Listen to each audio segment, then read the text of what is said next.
जब कुछ भी नहीं था तब केवल मैं था और मेरी चेतना। सृष्टि के उस कालखंड की कल्पना करें जब सर्वत्र केवल ईश्वरीय चेतना का ही विस्तार था। परमपिता ब्रह्मा जी के मानस पुत्र परम ज्ञानी और तपस्वी महर्षि भृगु के हृदय में संपूर्ण जगत के कल्याण की भावना जागृत हुई। महर्षि भृगु और उनकी धर्मपत्नी कर्दम ऋषि की पुत्री माता ख्याति ने यह विचार किया कि इस संसार में जीवों के पालन पोषण, सुख, ऐश्वर्य और आध्यात्मिक उन्नति के लिए परब्रह्म की आह्लादिनी शक्ति का पृथ्वी पर अवतरण अत्यंत आवश्यक है। इसी पावन उद्देश्य से महर्षि भृगु और माता ख्याति ने हिमालय की अत्यंत कंदराओं में, जहाँ का वातावरण दिव्य, शांत और रहस्यमयी था, वहाँ भगवान श्री हरि विष्णु और जगदम्बा महालक्ष्मी की घोर तपस्या आरंभ की। वर्षों तक उनका यह कठोर तप चलता रहा। उनके तप की अग्नि और भक्ति के तेज से संपूर्ण ब्रह्मांड प्रकाशमान हो उठा। स्वर्ग लोक के देवता भी महर्षि की इस अद्भुत निष्ठा को देखकर नतमस्तक हो गए। अंततः फाल्गुन मास की पूर्णिमा के अत्यंत शुभ और मंगलकारी मुहूर्त में, जब प्रकृति अपने सबसे सुंदर और मनोरम रूप में थी, तब एक अलौकिक घटना घटी। महर्षि भृगु के आश्रम में एक सहस्त्र दल वाले स्वर्णिम कमल का प्राकट्य हुआ।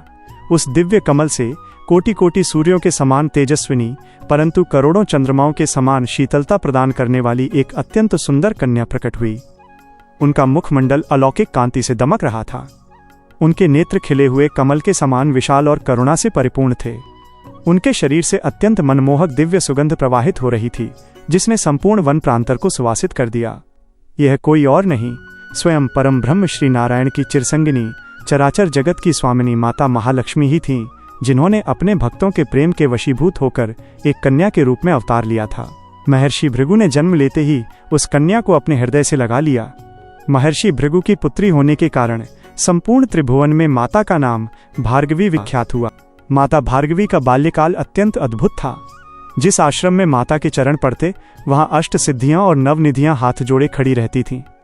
प्रकृति उनके स्वागत में नित्य नए पुष्प खिलाती थी। माता भार्गवी बचपन से ही श्री हरि विष्णु की अनन्य भक्त थीं। वे बाल्यकाल से ही रेत के शिवलिंग और भगवान नारायण की मूर्तियां बनाकर उनकी पूजा में लीन रहती थीं। उनका संपूर्ण जीवन, उनकी श्वास श्वास केवल श्री वैकुंठनाथ नारायण को ही समर्पित थी। यही कारण है कि समुद्र मंथन से पूर्व ही महर्षि भृगु के आश्रम में माता लक्ष्मी का यह दिव्य प्राकट्य आदि लक्ष्मी के रूप में हुआ, जो इस बात का प्रमाण है कि माता सत्य, शाश्वत और अनादि हैं। द्वितीय अध्याय अष्टलक्ष्मी में प्रथम स्थान देवी आदिलक्ष्मी ही क्यों? आदि शब्द का अर्थ है आरंभ या वो जिसका कोई प्रारंभ न हो, जो स्वयं में अनादि और अनंत हो। सनातन धर्म के ग्रंथों में माता लक्ष्मी के 8 प्रमुख स्वरूपों का वर्णन मिलता है, जिन्हें अष्टलक्ष्मी कहा जाता है। इन अष्ट शक्तियों में माता आदिलक्ष्मी का स्थान सर्वोपरि और प्रथम है। परंतु यह प्रश्न अत्यंत गूढ़ है कि उन्हें प्रथम स्थान क्यों प्राप्त है। इसका उत्तर वेदों और पुराणों के उस रहस्य में छिपा है जहां सृष्टि की उत्पत्ति का वर्णन है। जब ये ब्रह्मांड अंधकार में लीन था, तब केवल एक ही सत्ता विद्यमान थी, पर ब्रह्म श्रीमन नारायण। जब भगवान नारायण के मन में एक से अनेक होने की इच्छा जागृत हुई, एकोलहम बहुश्याम, तब उनकी इसी इच्छा शक्ति, उनकी क्रिया शक्ति और उनके परम आनंद का स्वरूप ही माता आदिलक्ष्मी के रूप में प्रकट हुआ। अतः आदिलक्ष्मी कोई साधारण देवी नहीं है, वे स्वयं श्री हरि की चेतना हैं। भगवान विष्णु यदि ब्रह्मांड के आधार हैं, तो आदिलक्ष्मी उस आधार की मूल शक्ति हैं। विष्णु यदि शब्द हैं, तो आदिलक्ष्मी उनका अर्थ हैं। श्री हरि यदि जल हैं, तो माता उसकी प्यास बुझाने की क्षमता है। दोनों एक दूसरे से अभिन्न हैं। माता आदिलक्ष्मी के बिना किसी भी अन्य लक्ष्मी, धन, विद्या, विजय आदि का कोई अस्तित्व नहीं है। जैसे एक विशाल वट वृक्ष का उद्गम एक छोटे से बीज से होता है, वैसे ही धनलक्ष्मी, धान्य लक्ष्मी, विद्या लक्ष्मी आदि सभी स्वरूप इसी आदिलक्ष्मी रूपी मूल बीज से ही प्रकट हुए हैं। गहरे रहस्यमयी नीले और जामुनी रंग के ब्रह्मांडीय आकाश के मध्य एक देदीप्यमान स्वर्ण कमल पर माता आदिलक्ष्मी विराजमान हैं। माता ने अत्यंत गहरे लाल और स्वर्णिम रंग के रेशमी वस्त्र धारण किए हैं। माता के इस स्वरूप का प्रत्येक अंग एक अत्यंत गूढ़ आध्यात्मिक रहस्य को समेटे हुए है। 4 हस्त कमलों का रहस्य, ये मानव जीवन के 4 परम पुरुषार्थों धर्म, अर्थ, काम और मोक्ष के प्रतीक हैं। अभय और वरद मुद्रा। अभय मुद्रा भक्तों के जन्म जन्मांतर के भयों का नाश करती है और वरद मुद्रा से माता निरंतर कृपा और आध्यात्मिक ऐश्वर्य की वर्षा कर रही हैं। गुलाबी कमल का पुष्प, यह आध्यात्मिक पूर्णता और इस भौतिक संसार रूपी दलदल में रहते हुए भी आत्मा की शुद्धता और निर्लेप रहने का संदेश देता है। श्वेत ध्वजा का महात्म्य ये संपूर्ण ब्रह्मांड में सत्य, शांति, शुद्धता और सनातन धर्म की परम विजय का उद्घोष है। यह आत्मा को परम प्रकाश का मार्ग दिखाती है। चतुर्थ अध्याय, श्रीमन नारायण और आदिलक्ष्मी का सनातन संबंध। अब हम अपनी चेतना को उस परम दिव्य, अनंत और स्वप्निल श्री वैकुंठ धाम की ओर ले चलते हैं। शेषनाग की विशाल शैया पर श्रीमन नारायण विश्राम कर रहे हैं और उनके श्री चरणों के समीप अत्यंत प्रेम और समर्पण भाव से बैठी हैं जगन्माता आदिलक्ष्मी। नारायण और लक्ष्मी दो नहीं हैं। जिस प्रकार पुष्प और उसकी सुगंध को अलग नहीं किया जा सकता, उसी प्रकार नारायण सार हैं और आदिलक्ष्मी उनका विस्तार हैं। वैकुंठ में माता द्वारा श्री हरि के चरणों की सेवा इस बात का प्रतीक है कि संपूर्ण ब्रह्मांड का ऐश्वर्य और सिद्धियां पर ब्रह्म के चरणों की ही दासी हैं।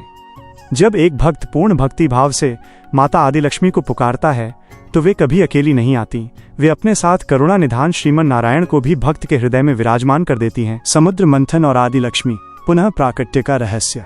हे धर्मानुरागियों, जनमानस में ये कथा प्रचलित है कि माता लक्ष्मी की उत्पत्ति समुद्र मंथन से हुई थी, परंतु सत्य ये है कि माता आदिलक्ष्मी अनादि, अनंत और शाश्वत हैं।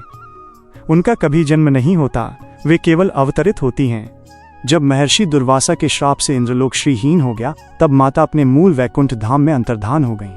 क्षीर सागर के मंथन के समय उस नीले श्याम वर्णी महासागर के मध्य से एक विशाल देदीप्यमान स्वर्ण कमल प्रस्फुटित हुआ, जिस पर साक्षात माता विराजमान थीं। अतः समुद्र मंथन माता का जन्म नहीं, अपितु उनकी पुनः अभिव्यक्ति थी। जहाँ पुरुषार्थ और नारायण का आश्रय होता है, वहाँ आदिलक्ष्मी स्वतः प्रकट हो जाती हैं। षष्ठम अध्याय, अभय और वरद मुद्रा का सत्य। माता के 4 हाथों में से 2 हाथ विशेष मुद्राओं में हैं, जो ब्रह्मांड के सबसे शक्तिशाली आशीर्वाद हैं। अभय मुद्रा, ऊपर की ओर उठा हुआ दाहिना हाथ उद्घोष करता है, हे वत्स, भयभीत न हो। यह मुद्रा जन्म, मृत्यु, दरिद्रता और अज्ञान के भय को समूल नष्ट कर देती है। वरद मुद्रा, नीचे की ओर झुका हुआ बायां हाथ निरंतर कृपा, धन और आध्यात्मिक ज्ञान की वर्षा करता है। माता इससे भुक्ति, सांसारिक सुख और मुक्ति, मोक्ष दोनों एक साथ प्रदान करती हैं। सप्तम अध्याय, प्रकृति और आदिलक्ष्मी का तादात्म्य। कल्पना करें एक अत्यंत गहन, स्वप्निल और बहुरंगी अलौकिक दृश्य की, जहां आकाश में गहरे नीले और स्वर्णिम प्रकाश का संगम हो रहा है। यही ऊर्जा माता आदिलक्ष्मी है। नारायण यदि पुरुष हैं तो आदिलक्ष्मी उनकी प्रकृति हैं। सूर्य का तेज, नदियों का जल और बीजों का अंकुरण, ये सब माता का ही भौतिक विस्तार है। वे हर उस श्वास में स्पंदित हैं जो जीव को जीवित रखती हैं। अष्टम अध्याय, आदिलक्ष्मी स्तोत्र का महात्म्य। कलयुग के अंधकार में आदिलक्ष्मी स्तोत्र एक जागृत और सिद्ध औषधि है। इसका पाठ करने से एक आध्यात्मिक ऐश्वर्य की प्राप्ति होती है, हृदय में शांति और नारायण के प्रति प्रेम। 2. जन्म जन्मांतर की दरिद्रता का नाश होता है। 3. चेतना का ऊर्ध्वगमन होता है, जिससे शरीर के 7 चक्र जागृत होने लगते हैं और आत्मा वैकुंठ की ओर अग्रसर होती है। नित्य सुख और गृहस्थ जीवन में आवाहन। घर वो है जहां अचल शांति और नारायण भक्ति हो। माता के आवाहन हेतु घर को स्वच्छ रखें और प्रार्थना करें कि वे अपने स्वामी श्रीमन नारायण के साथ प्रवेश करें। जब भोजन को नारायण को भोग लगाकर महाप्रसाद के रूप में ग्रहण किया जाता है, तो परिवार के कलह और अहंकार का शमन होता है।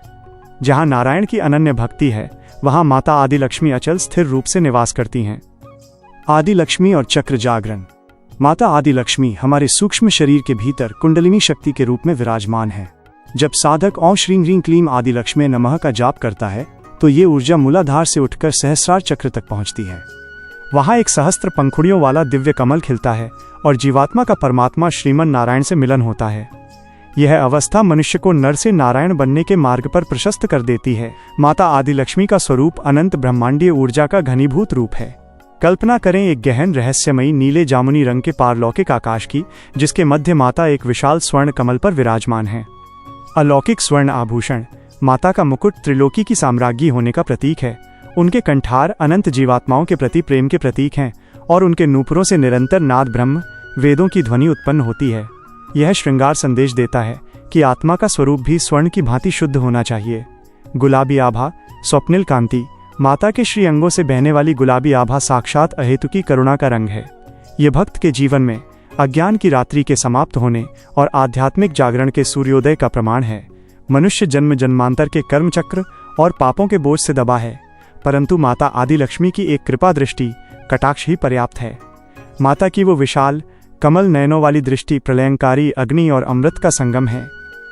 जैसे ही माता की दृष्टि भक्त पर पड़ती है, जन्म जन्मांतर के संचित पाप सूखे तिनकों की भांति भस्म हो जाते हैं। इसके पश्चात उसी दृष्टि से अमृत की वर्षा होती है, जिससे अंतःकरण स्फटिक मणि के समान स्वच्छ हो जाता है। इसी निर्मल हृदय में फिर श्रीमन नारायण अपने संपूर्ण ऐश्वर्य के साथ स्थायी निवास करते हैं। गोदावरी तट पर रहने वाले एक निर्धन विप्र की कथा माता की अगाध करुणा का प्रमाण है।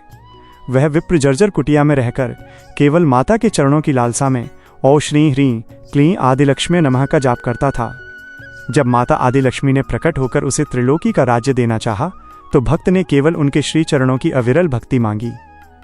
भक्त की इस निस्पृहता से द्रवित होकर माता ने उसे आध्यात्मिक ऐश्वर्य और लौकिक सुख दोनों प्रदान किए। माता कभी अपने सच्चे भक्त को दरिद्र नहीं रहने देती। हे सौभाग्यशाली सनातनियों, इस परम पावन और मोक्षदायी ज्ञान को विश्व के कोने कोने तक पहुंचाने का ये महायज्ञ आपके सहयोग के बिना अपूर्ण है।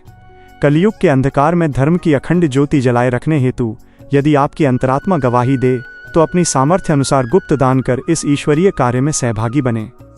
स्क्रीन पर प्रदर्शित कूट चिन्ह स्कैनर के माध्यम से किया गया आपका दान माता आदिलक्ष्मी के चरणों में अर्पित एक स्वर्णिम पुष्प के समान है, जो आपकी पीढ़ियों को युगों तक मोक्ष और असीम ऐश्वर्य के मार्ग पर रखेगा।